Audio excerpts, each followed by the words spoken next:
semuanya. Perkenalkan, nama saya KJ Gabriela Hanauli dengan nomor induk mahasiswa 200-111-600-503. Kenalin, namaku Putri Safira dengan NIM 200-111-600-463. Pada kesempatan kali ini, saya dan teman saya Putri Safira akan menjelaskan mengenai perubahan sosial yang ada dalam dunia pendidikan. Selamat menyaksikan. Jadi di sini aku bakal jelasin tentang perubahan sosial. Sebelumnya kalian tahu nggak sih perubahan sosial itu apa? Nah, aku jelasin ya. Jadi perubahan sosial itu adalah kajian sosiologi yang paling dinamis. Kenapa sih kok dinamis? Karena perubahan sosial ini selalu terjadi dan tidak bisa dihindari. Nah, perubahan sosial ini menekankan pada aspek budaya dan struktural, sehingga berdampak bagi kehidupan sosial. Selanjutnya adalah bentuk-bentuk perubahan sosial. Bentuk yang pertama adalah perubahan kecil, di mana perubahan ini tidak memiliki dampak langsung bagi masyarakat. Contoh yang pertama adalah perubahan gaya rambut. Kenapa sih perubahan gaya rambut masuk ke dalam perubahan kecil? Karena tidak semua orang mengganti rambutnya sesuai dengan gaya rambut yang baru saja keluar. Bisa dilihat pada beberapa tahun lalu, mungkin satu orang hanya memiliki gaya rambut yang itu-itu saja seperti ini. Tapi pada masa sekarang, sudah banyak inovasi-inovasi lain yang digunakan oleh orang-orang, seperti mewarnai rambut, meluruskan atau mengkeritingkan rambut, dan sebagainya yang bisa kita lihat dalam contoh yang ada di sini. Contoh yang kedua adalah perubahan model pakaian, di mana pada zaman dulu bisa saja pakaian-pakaian itu disebut kuno atau modelnya itu-itu saja kan. Seperti ini contohnya. Tapi semenjak adanya globalisasi dan modernisasi, tentunya semakin banyak model-model baju yang baru yang masuk ke dalam negara kita ini yang tentunya lebih modern dan lebih disukai oleh orang banyak. Bisa dilihat seperti ini dan ini. Serta banyaknya merek-merek baru, merek-merek luar negeri yang datang ke Indonesia dan tentunya menjadi favorit banyak orang. Nah, perubahan sosial yang selanjutnya adalah perubahan besar. Perubahan besar adalah perubahan sosial dan budaya yang berdampak langsung pada aspek-aspek kehidupan masyarakat. Apa aja sih aspek-aspek kehidupan masyarakatnya? Itu seperti struktur sosial, lalu ada mata pencaharian, dan ada hubungan kerja. Nah, contohnya tuh apa sih? Yang pertama ada globalisasi, dan yang kedua ada perubahan struktur pemerintahan di suatu negara. Selanjutnya adalah evolusi. Evolusi merupakan suatu perubahan sosial yang membutuhkan waktu relatif lama. Kenapa begitu? Bisa dilihat pada zaman dulu, orang-orang melakukan transaksi menggunakan sistem barter. Di mana pada sistem barter itu, orang-orang sering menggunakan kerang, logam, dan batu sebagai alat transaksi. Namun, sekarang, setelah adanya kemajuan teknologi dan perkembangan zaman, orang-orang bertransaksi menggunakan uang, baik itu kertas dan logam, dan juga kartu kredit. Contoh evolusi selanjutnya bisa dilihat pada masa lalu, di mana manusia purba masih disebut nomaden atau tidak memiliki tempat tinggal. Kenapa? Karena mereka tetap fokus untuk mencari, berburu, dan mengumpulkan makanan. Namun lambat laun, mereka mulai mengerti bagaimana cara mengolah makanan, menyimpan makanan, dan mencari makanan di sekitar tempat tinggal mereka karena mereka sudah mulai tinggal di goa ataupun di pesisir sungai. Selanjutnya ada revolusi. Revolusi adalah perubahan yang terjadi secara cepat dengan direncanakan maupun tidak direncanakan. Contohnya seperti kemerdekaan Indonesia dan revolusi industri 1.0. Selanjutnya adalah perubahan yang dikehendaki. Dari judulnya saja kita sudah tahu bahwa perencanaan ini tentu saja sudah disetujui oleh masyarakat, di mana sudah direncanakan oleh agen perubahan. Contohnya bisa dilihat dari pembangunan sekolah, pembangunan rumah sakit, pembangunan pusat perbelanjaan, pembangunan rumah ibadah, dan masih banyak lagi. Selanjutnya adalah perubahan sosial yang tidak dikehendaki. Perubahan sosial dan budaya ini adalah perubahan yang tidak direncanakan atau diperkirakan oleh masyarakat.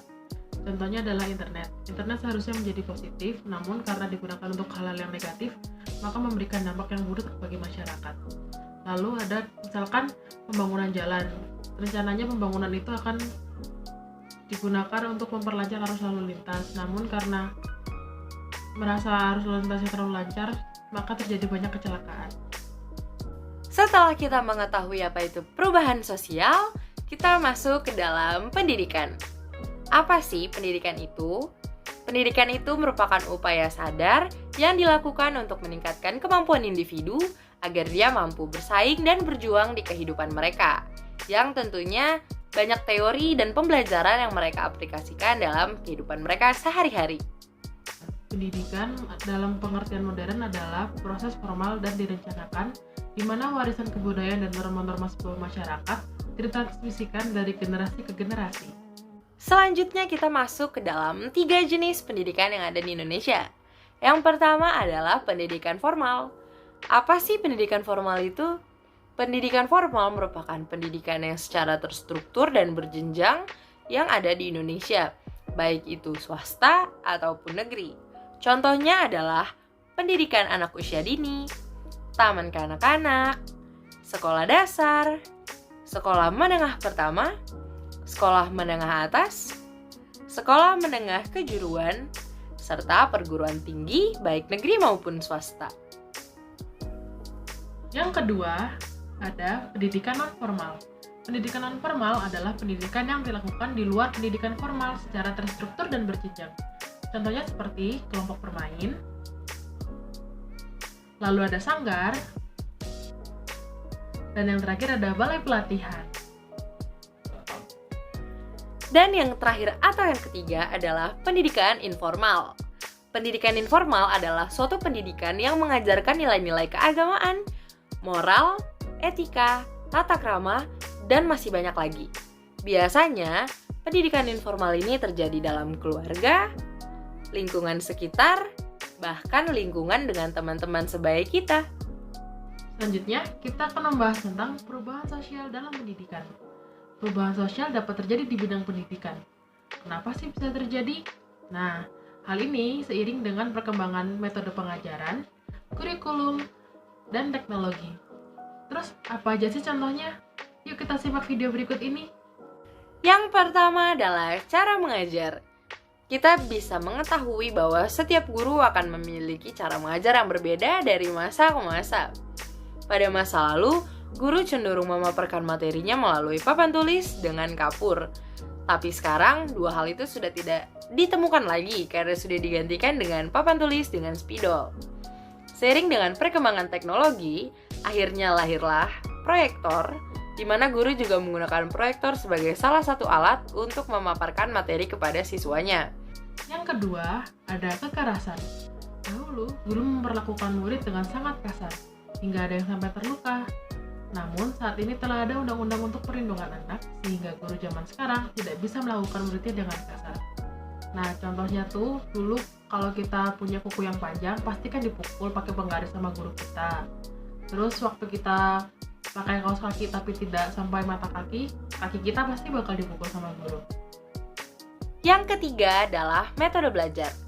Tentunya karena sudah adanya perkembangan dalam dunia pendidikan, pasti metode belajar juga ikut berubah.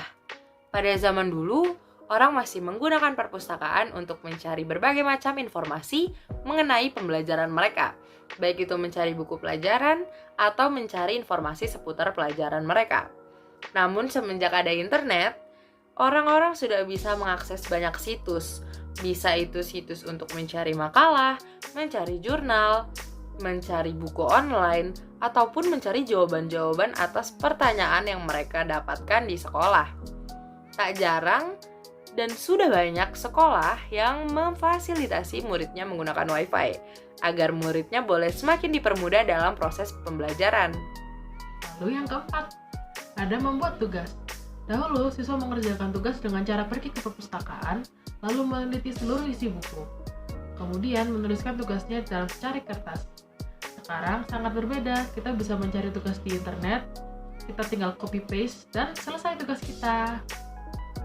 Dan yang kelima atau yang terakhir adalah kurikulum. Kurikulum merupakan perubahan terbesar dalam sejarah pendidikan, di mana isi kurikulum ini sendiri terdiri dari bagaimana cara belajar, cara mengajar, dan apa saja yang akan dipelajari. yang tentunya memiliki satu atau dua hal yang harus diperbaiki ke depannya. Bisa dilihat pada kurikulum 2013, di mana peserta didik harus bisa menggunakan teknologi sebagai salah satu syarat pembelajaran mereka, di mana hal ini tentunya berbeda dengan kurikulum-kurikulum sebelumnya di masa lalu. Terima kasih telah menyaksikan video kami. Kiranya video kami ini boleh bermanfaat bagi kalian yang mendengarkan dan kiranya boleh menambahkan wawasan kalian. Sampai jumpa.